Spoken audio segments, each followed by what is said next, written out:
Good morning दोस्तों। आज की हम चर्चा करने वाले हैं आपसे 30 मई की करंट अफेयर की, और मैं टॉप 10 क्वेश्चन लेकर आया हूं। ध्यान से सुनिए, इससे आपको ज़रूर फ़ायदा होगा। वीडियो पूरा देखें और चैनल अगर आपने सब्सक्राइब नहीं किया है तो सब्सक्राइब भी कर लें। पहला क्वेश्चन देखते हैं 30 मई का। 30 मई सेना का इजराइल से पट्टे पर 4 हेरॉन टीपी ड्रोन मिलेंगे। तो कि भारतीय सेना को इजराइल से पट्टे पर 4 हेरॉन टीपी ड्रोन मिलेंगे। तो पहले तो आप ये जान लीजिए कि 4 हेरॉन टीपी ड्रोन हैं क्या। जानते हो इन ड्रोनों के बारे में? ये ड्रोन वो ड्रोन होंगे जिनकी लंबाई राफेल विमान के बराबर होगी। राफेल विमान आपने सुने होंगे, 36 राफेल विमान हमने खरीदे हैं फ्रांस की कंपनी दसॉल्त एविएशन से। उसी प्रकार के ये विमान होंगे। हाँ, इनका काम होगा निगरानी करना, चूँकि ड्रोन है, मानव रहित विमानों को ड्रोन कहा जाता है। और ये कहाँ निगरानी करेंगे? ये वास्तव में चाइना बॉर्डर पर निगरानी करेंगे। चाइना बॉर्डर पर सर्विलेंस करेंगे। चाइना के पास जो LOC होता है, line of actual control, LOC, Bharat और चीन के बीच की सीमा, वहाँ पर ये क्या करेंगे? गश्त का काम करेंगे। अब बात आई है किसकी? इजराइल की। इजराइल से हमने खरीदे हैं। तो इजराइल की राजधानी जेरूसलम है। इजराइल की मुद्रा न्यू शेकेल है। इजराइल की संसद का नाम नेसेट है। और इजराइल की गुप्तचर एजेंसी मोसाद है।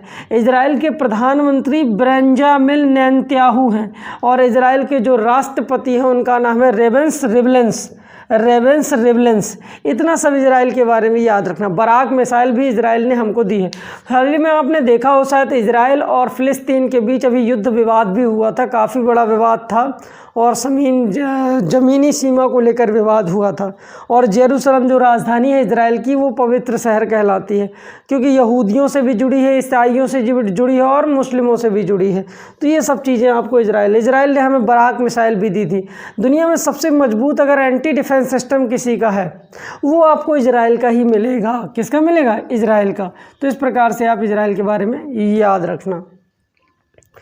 और आपने सुना ही होगा कि हिटलर यहाँ का विरोधी था, क्योंकि हिटलर ने 10 लाख यहूदियों को कटवा दिया था। आगे बढ़ते हैं। 29 मई को एवरेस्ट दिवस मनाया गया। अब ये 29 मई को एवरेस्ट दिवस मनाया गया है, इसका मतलब क्या है? 29 मई को एवरेस्ट दिवस मनाया गया है, इसके बारे में मैं आपको बता दूं। ठीक, तो इसमें आपको ऐसे याद रखना है।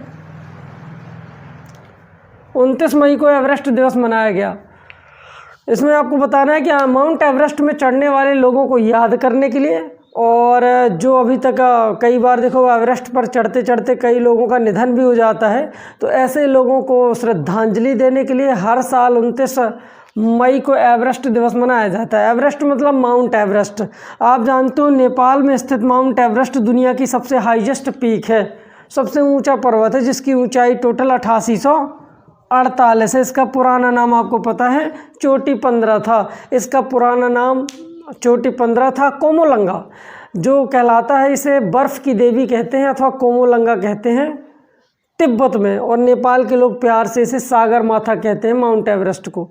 तो ये मैं माउंट एवरेस्ट के बारे में बता दिया। हालांकि एवरेस्ट मतलब कोई ये पर्वतों के चढ़ने से जुड़ा दिवस होता है। ठीक, और सबसे पहले माउंट एवरेस्ट में चढ़े थे एडमंड हिलेरी न्यूजीलैंड और तेंजिंग नोर्गे भारत। सबसे पहली महिला मैं आपको बता चुका हूँ जुंको तेबई जापान की, जिनका हाल ही में अभी निधन हुआ है।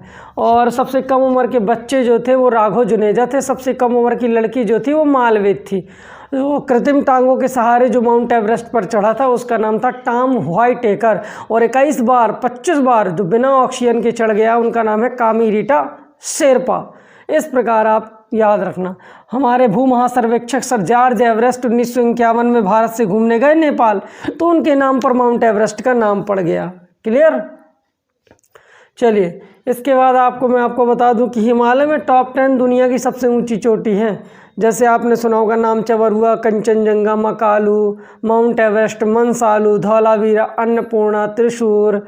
ऐसे ढेर सारे आपको पर्वत मिलेंगे जो संसार के सबसे ऊंचे पर्वत हैं, जो हिमालय श्रेणी में आते हैं। अब आते हैं अगला क्वेश्चन। ठीक है, लाइट चली गई, आपको शायद दिखाई दे रहा होगा।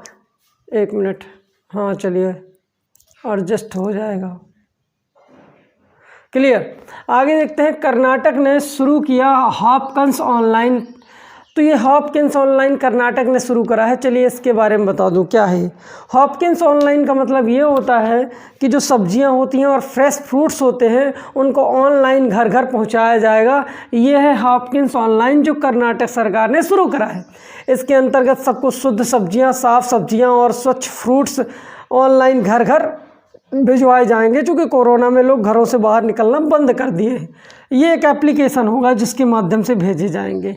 अच्छा, कर्नाटक की बात आ गई। आप जानते हो 275 है कर्नाटक में विधानसभा सीटें, 28 है कर्नाटक में लोकसभा सीटें, 12 है कर्नाटक में राज्यसभा सीटें और 74 कर्नाटक के आपको मिलेंगे विधान परिषदों की सीटें। चूँकि द्विसदनात्मक विधानमंडल है तो विधान परिषद आपको 74 मिलेंगे और 32 जिले हैं कर्नाटक के अंदर, ये भी आप याद रख सकते हो। चलिए, इसके अलावा आपने कर्नाटक के मुख्यमंत्री आपने वी.एस. येदियुरप्पा सुने होंगे, कर्नाटक के राज्यपाल बाजूभाई बाला सुने होंगे और आपने शायद ओका, श्रीनिवास ओका, ये ज़रूर आपने सुना होगा। श्रीनिवास ओका वहाँ के हाई कोर्ट के जज हैं कर्नाटक के। और highest waterfall of the India in the situated of Karnataka Sharavati river that called is Mahatma Gandhi waterfall, ये राजा रानी, ये जोगगर सोपा जलप्रपात, ये आपको यहीं कर्नाटक में देखने को मिलेगा। बांदीपुर बन्नरघट्टा ब्रह्मानंद, बांदीपुर बन्नरघट्टा नागरहोले श्रावती वैली भद्रा Someshwar Biligiri wild life sanctuary है। ब्रह्मगिरी वाइल्ड लाइफ सेंचुरी, हॉली सेट्टी वाइल्ड लाइफ सेंचुरी आपको कर्नाटक में मिलेगा। राजधानी बेंगलोर मिलेगी, the IT city of India, the garden city of India, the space city of India, the IT city of India that called is Bangalore. और जुड़वा शहर आपको पता है मंगलौर। क्लियर, ये आप याद रखना बेंगलोर के बारे में। और नागरहोले राष्ट्रीय उद्यान बेंगलोर में ही आपको मिलेगा। तितली राष्ट्रीय उद्यान है। अगला क्वेश्चन देखते हैं। विष्णु शर्मा सूडान के नए राजदूत बने। तो भाई विष्णु शर्मा सूडान के नए राजदूत बने हैं। विष्णु शर्मा सूडान के नए राजदूत बने हैं। तो चलिए मैं आपको बता दूं विष्णु शर्मा के बारे में। क्या आप जानते हो विष्णु शर्मा भारत के पहले विदेश मंत्रालय में कार्य करते थे। आज वो सूडान के राजदूत बन गए हैं। कौन से सूडान के? दक्षिणी सूडान के राजदूत बन गए हैं। दक्षिणी सूडान की राजधानी जुबा है और दक्षिणी सूडान 2013 में नया बना अभी देश है और इसको 193वां सदस्य भी UNO का बना है दक्षिणी सूडान। एक और सूडान है। चलिए, तो इस प्रकार आप राजदूत आप सब जानते हो, प्रत्येक देश में प्रत्येक देश के राजदूत होते हैं और इनका काम होता है दो देशों के बीच मित्रता को मजबूती प्रदान करना, मित्रता को प्रगाढ़ करना। उन देशों में हाई कमिश्नर नियुक्त होते हैं जो देश कभी न कभी ब्रिटेन के गुलाम थे और उन देशों में राजदूत नियुक्त होते हैं जो ब्रिटेन के गुलाम नहीं थे। तो इस प्रकार आपको याद रखना है। इसी प्रकार पाकिस्तान में हमारे सुरेश कुमार हैं, विनय मोहन क्वात्रा नेपाल में है, विक्रम दोरईस्वामी बांग्लादेश में है, ब्राज़ील में है अशोक कुमार और फिनलैंड में है रवीश कुमार। इसके अलावा आपने सुना हो चाहे अमेरिका में है तरनजीत सिंह संधू। इस प्रकार हर देश में हमारे राजदूत होंगे। ये आप याद रखें। देख लेना आप भारत के पड़ोसी देशों के बारे में ज़रूर देखना। विश्व पाचन डे 29 मई को मनाया गया 2005। अब भाई विश्व पाचन डे 29 मई को मनाया गया तो पहले तो ये जान लो पाचन संबंधी समस्त रोगों के इलाज के लिए और लोगों को पाचन संबंधी जागरूकता देने के लिए 29 मई को हर साल ये मनाया जाता है विश्व पाचन स्वास्थ्य दिवस और 2005 से लगातार ये मनाया जा रहा है। और इस बार का थीम क्या था? इस बार का थीम था obesity and pandemic. Obesity and pandemic इस बार के पाचन दिवस का थीम था, तो याद रखना। अच्छा, हमने 20 मई को क्या मनाया था? मोस्ट इम्पॉर्टेंट दिवस था बी दिवस, मधुमक्खी दिवस मनाया था। 23 मई को क्या मनाया था? 23 मई को हमने मनाया था टर्टल डे, कछुआ दिवस मनाया था। 28 मई को क्या मनाया था? हमने हंगर डे बनाया था। ये मेन दिवस याद करा रहा हूँ। और अभी हमने 29 मई को क्या मना लिया? 29 मई को मना लिया एवरेस्ट दिवस और 29 मई को ही मना लिया हमने विश्व पाचन स्वास्थ्य दिवस। पाचन संबंधी रोगों का इलाज करना। आप जानते हो पाचन क्या होता है? देखिए, पाचन में 5 चरण होते हैं: अंतर्ग्रहण, पाचन, अवशोषण, स्वांगीकरण और बहिर्क्षेपण। इन 5 चरणों के अंतर्गत हमारा पाचन तंत्र संपन्न होता है। और पाचन का मतलब ये होता है कि जटिल कार्बनिक पदार्थों को भोजन के रूप में ग्रहण करके उसको सरल और अवशोष अणुओं में तोड़ने की प्रक्रिया पाचन कहलाती है। और पाचन सब पूरी तरह से होता है वो छोटी आंत में होता है। वैसे पाचन तो मुंह से ही शुरू हो जाता है, क्योंकि मुंह में दांतों द्वारा जब भोजन को चबाया जाता है तो इसे पाचन कहते हैं। और जब दांतों से भोजन को चबाते हैं तो उसमें लार मिलती है, और लार भोजन में स्टार्च का पाचन करती है। क्वेश्चन कई बार आ जाता है। एमाइलेज, टाइलिन और लाइपेज नाम के जो एंजाइम रहते हैं वो क्या करते थे, स्टार्च का पाचन मुंह में ही कर देते हैं। तो इस प्रकार से आपका ये पाचन हो जाता है। आगे बढ़ते हैं। उड़ीसा का काला हिरण 6 साल में दुगना हो गया। तो भाई उड़ीसा में अभी जनगणना हुई काले हिरणों की, और देखा कि 6 साल में इसकी संख्या दुगनी हो गई है। संख्या जरूर लिख देना, 7358 हो गई है। इससे आधी थी, 6 साल में काले हिरणों की संख्या दुगनी हो गई है, याद रखना। अब उड़ीसा की बात आ गई है तो उड़ीसा के बारे में याद रखना। 1 अप्रैल 1 अप्रैल को मनाया था उड़ीसा स्थापना दिवस, और ऐसा करके उड़ीसा के स्थापना दिवस के 86वें वर्ष हो गए हैं। अर्थात 86वां वर्षगांठ मनाया उड़ीसा ने 1 अप्रैल को अपनी स्थापना दिवस का। क्या आपको पता है कि उड़ीसा ने एक इमरजेंसी नंबर 112 भी लॉन्च करा था, और खुशी योजना भी लॉन्च करी थी उसी उड़ीसा ने। सुजल ड्रिंक योजना स्वच्छ पेयजल के लिए शुरू करी थी, और उड़ीसा में जनजातीय हॉस्टल के लिए ISO सर्टिफिकेट मिला है। ग्रीन महानदी मिशन के अंतर्गत 2 करोड़ वृक्ष लगाए थे महानदी के तट पर। और रामलिंगेश्वर पार्क भी आपको उड़ीसा में देखने को मिलेगा। और 21 लोकसभा सीटें, 10 राज्यसभा सीटें, 147 विधानसभा सीटें हमें उड़ीसा में ही देखने को मिलेंगी। क्या आप जानते हो कि उड़ीसा में मो साइकिल योजना, मो बस योजना, मो सरकार योजना, मो परिवार योजना, मो नाम की जितनी भी योजनाएं आपको देखने को मिलेंगी वो सब की सब उड़ीसा में ही आपको देखने को मिलेंगी। उड़ीसा की राजधानी भुवनेश्वर है, मुख्यमंत्री नवीन पटनायक है, राज्यपाल गणेशी लाल है। इतना तो हमें उड़ीसा के बारे में पता ही है। अभी हाल ही में नए हाई कोर्ट के जज भी बने हैं, जिनका कमेंट बॉक्स में आप नाम लिख कर दिखाइए कि उड़ीसा हाई कोर्ट के अभी नए जज कौन बने हैं, मैं आपको बता चुका हूँ। तो ये क्वेश्चन आपके लिए है। इसके अलावा आपने शायद सुना होगा Orissa second largest lake of the world in the situated of Orissa that called is Chilka lake. दुनिया की दूसरी और भारत की फर्स्ट लैगून लेक है चिल्का, आपने सुना होगा। और चिल्का लेक में ही आपने चांदीपुर क्षेत्र में सुना होगा, वहीं से मिसाइलों का भी परीक्षण होता है, जिसका नाम है अटल बिहारी वाजपेयी जिसका नाम है APJ अब्दुल कलाम टापू, जहाँ से सारी मिसाइलों का परीक्षण होता है। व्हीलर टापू पुराना नाम था, आज APJ अब्दुल कलाम टापू हो गया है।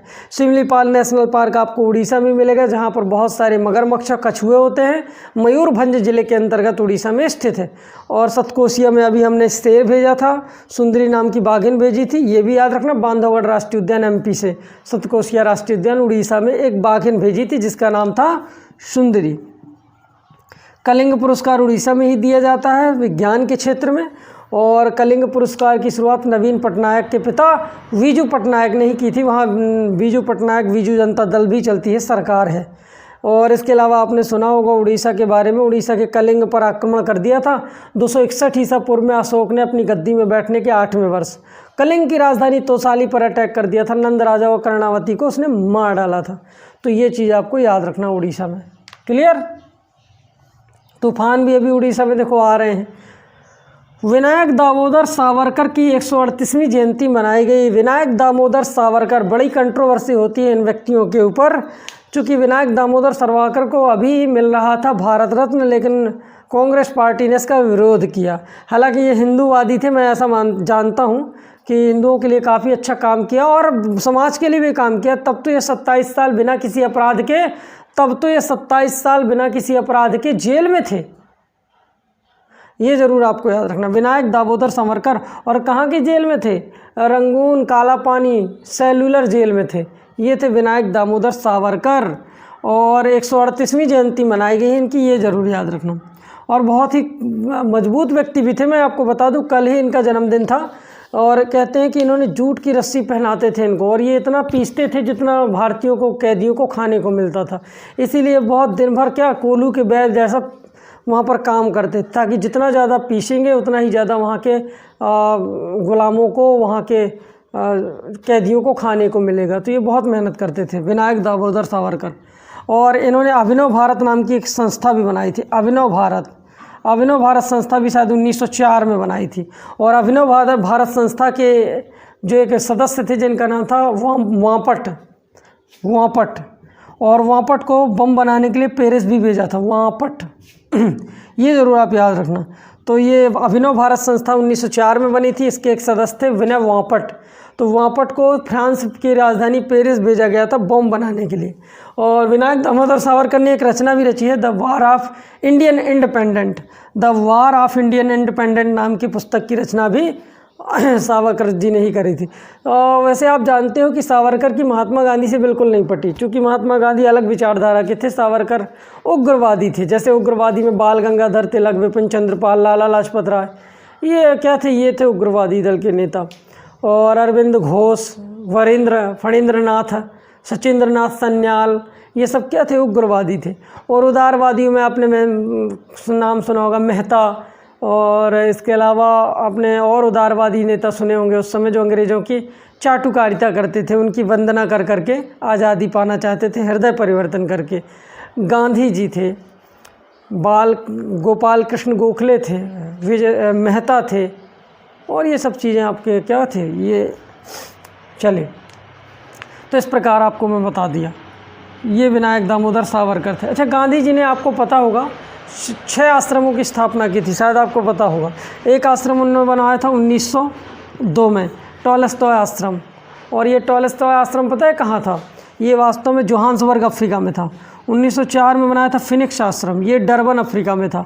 1915 में बनाया था साबरमती आश्रम, ये साबरमती अहमदाबाद में था।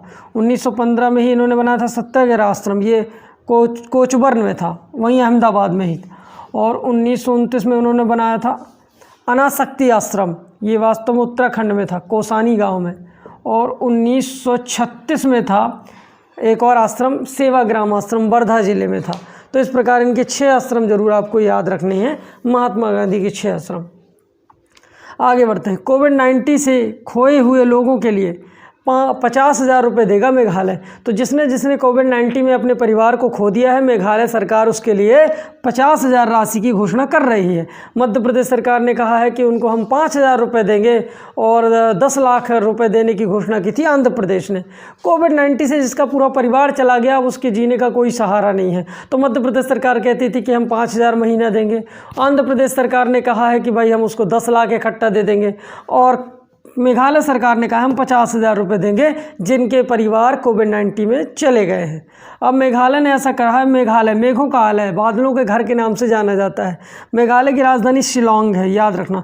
और आप जानते हो शिलांग में जो है असम राइफल का हेडक्वार्टर ही आपको मिलेगा।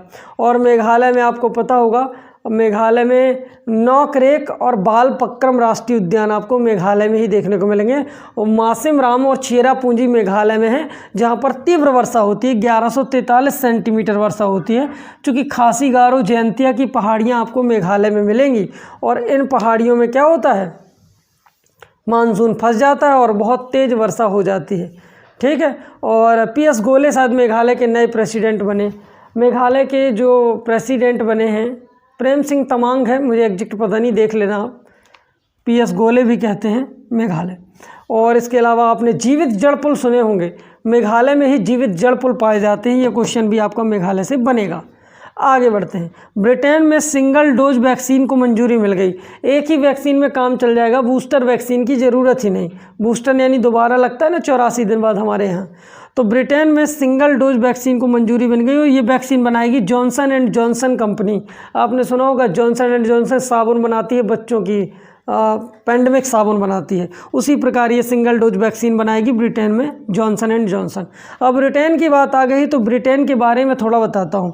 देखिए, इंग्लैंड होता है, ब्रिटेन होता है और UK होता है। थोड़ा सा इसमें जान लीजिए, ब्रिटेन होता है, UK होता है। तो पहले मैं आपको बता दूँ, इंग्लैंड में जब स्कॉटलैंड मिल जाएगा, और स्कॉटलैंड के साथ इंग्लैंड, वेल्स और स्कॉटलैंड, इंग्लैंड, वेल्स और स्कॉटलैंड, ये जब 3 मिल जाएंगे, 3 देश, तो बनेगा ब्रिटेन, याद रखना। और ब्रिटेन में जब एक और नया देश जुड़ जाएगा, नॉर्दर्न आयरलैंड, तो बनेगा आपका UK। इंग्लैंड की राजधानी लंदन है, वेल्स की कार्डिफ, स्कॉटलैंड की एडिनबर्ग है, और नॉर्दर्न आयरलैंड की बेलफास्ट है। तो ये चीज़ आपको याद रखनी है इंग्लैंड। और ब्रिटेन से भारत जो पहला जहाज़ आया था अंग्रेज़ों का, उसका नाम था रेड ड्रैगन। और ब्रिटेन की जो ईस्ट इंडिया कंपनी थी, उस कंपनी का नाम था the company of governor merchant of London trading into east Indies. चलिए मैं आपको बता दूं, भारत से जो ईस्ट इंडिया कंपनी है पूरी तरह उठकर कब गई थी, ये कमेंट बॉक्स पर आपको बताना है कि भारत से ईस्ट इंडिया कंपनी टोटल पूरी तरह से अपना जो बोरिया बिस्तरा उठाकर कब यहाँ से निकल गई थी, ये डेट आपको लिख कर दिखाना है। मैं पढ़ा चुका था जब ऑफलाइन क्लास चला करती थी। हालांकि ऑफलाइन क्लास अपनी शुरू होने वाली है, संभवतः जल्दी ही तैयार रहना, मेरा मैसेज आएगा, ठीक है। तो ऑफलाइन क्लास भी शुरू हो जाएगी। तो ब्रिटेन में सिंगल डोज वैक्सीन को मंजूरी दे दी है जॉनसन एंड जॉनसन कंपनी बनाएगी वहाँ सिंगल डोज वैक्सीन। और ब्रिटेन की राजधानी अभी बता ही दिया मैंने, लंदन है। और यहाँ की जो रानी है वो एलिजाबेथ सेकंड है। और ब्रिटेन के जो प्रधानमंत्री हैं बोरिस जॉनसन है। और प्रीति पटेल वहाँ की गृह मंत्री है, ये ज़रूर याद रखना। और कोहिनूर हीरा जो है ब्रिटेन में ही हमारा है और विक्टोरिया की म्यूजियम में लंदन में रखा हुआ है, याद रखना। इसके अलावा लंदन दुनिया का सबसे बड़ा शहर है, जहाँ पर एमनेस्टी इंटरनेशनल और राष्ट्रमंडल का मुख्यालय भी आपको ब्रिटेन के लंदन में ही मिलेगा। और लंदन टेम्स नदी के तट पर बसा हुआ है। क्लियर? चलिए मिलते हैं आपसे 31 मई के करंट अफेयर के साथ कल। धन्यवाद।